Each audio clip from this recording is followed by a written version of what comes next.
Hello and welcome to Virtual Open Studios. My name's Andrea and I'm a stitch textile artist, and normally I sew in my wooden cabin near Octomugty. Most of the year it's just me and the spiders, but once a year I have enjoyed welcoming people into my space to see my work and see how I do what I do. Unfortunately, this is not the year for it. So instead, I've made a couple of videos and hopefully you'll be able to see some of the things virtually that you would have been able to see if you had been able to come and visit me. So this is my studio. As you can see, the walls are covered in images, ideas, previous projects. That's one of the great things about working in a wooden cabin, is I can pin things on the walls without worrying about making any marks.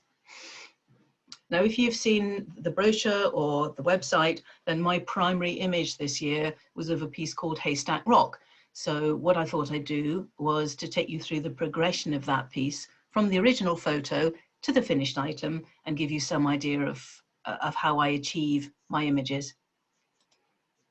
So this is Haystack Rock, which is on the Pacific Northwest coast, just outside a small town, Cannon Beach in Oregon. Now, the Americans will claim that it's the most photographed rock in the world. I don't know, but it's certainly quite impressive.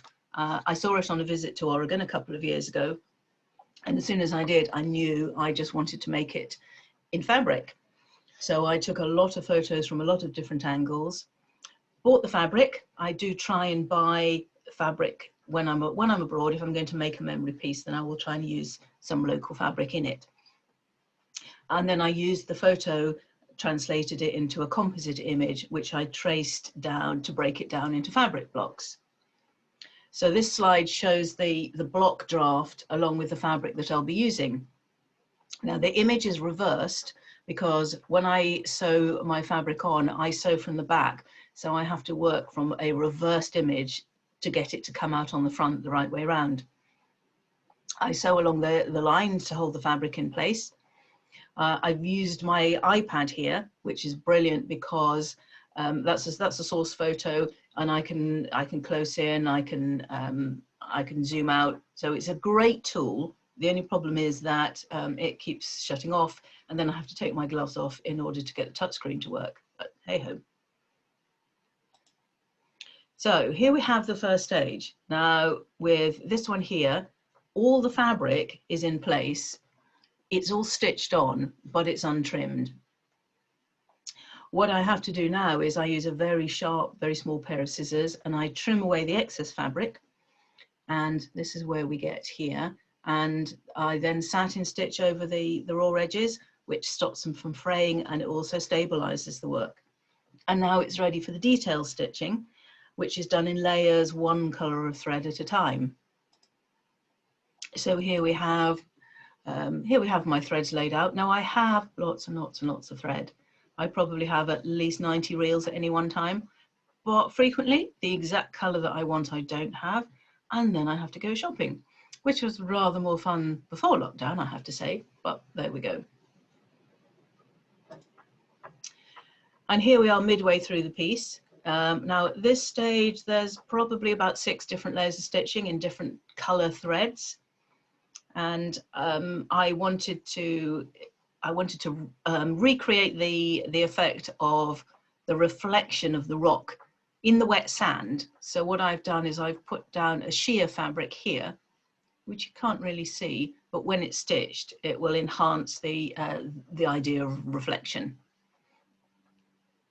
And this is a similar stage, but having taken this photo, I then wanted to try something out, because in the original image that I'm using, the lower half of the sky is quite dark, and I felt that there was something a bit lacking. So in order to see whether it was going to work, I used an Apple pencil and markup, and I coloured in the bottom half of the sky on my iPad, and then looked at it and thought, is that what I want? Well, actually, yes, I do like that effect. So I am going to carry on and do that. And that's what I've done. You can probably see that I have actually coloured in the lower half of the sky here. So this is all the stitching done. including here, you have the reflection in the wet sand, which is done on top of the shear. So you've got the reflection of Haystack itself and then this smaller stack here. Now, Haystack itself is famous for its seabirds. And so I have birds in all of my landscape pieces. And on this occasion, we have got cormorants and puffins, which are circling around. And the tide is a lot further in this than in my original photo. But hey, that's artistic license. And there's a little bit more artistic license in this one as well, because although I didn't see them, I wasn't there at the right time of the year, humpback whales do migrate along the Pacific Northwest coast. However, when I was in Hawaii some years before, I did see humpbacks. I went on a whale watching trip, which was fabulous. And a humpback whale actually photobombed one of my pictures. So here we are, a straightforward picture of a beach, and in the background there is a whale spout. So I translated my whale all the way across the Pacific Ocean and put it in here. So there is my spouting whale has made an appearance. And now I'm actually finishing off the piece. Now I don't like mounting and framing my pieces because they are textile works, and if you put them behind glass, they could just be pictures. You lose the essential texture and the textiliness of them. But I do quite often use fabrics to recreate the same effect that you would get with a mount and a frame. So here I have used a calico for the inner border, which is like the mount, and I'm auditioning fabrics for the outer border. Now originally I was planning to use this one, which is the sort of grey browny colour, but when I put them up and looked at it, I actually really liked the red brown here, which is the same fabric as I've used for the top of the rock. So I decided that I would go with that one. I have to say that my work frequently mutates as I go along, and the end result is often quite different from what I planned. I just go with the flow, and generally I'm happy enough with the finished effect. So here we are. This is the finished piece. So this is Haystack Rock hanging on the wall.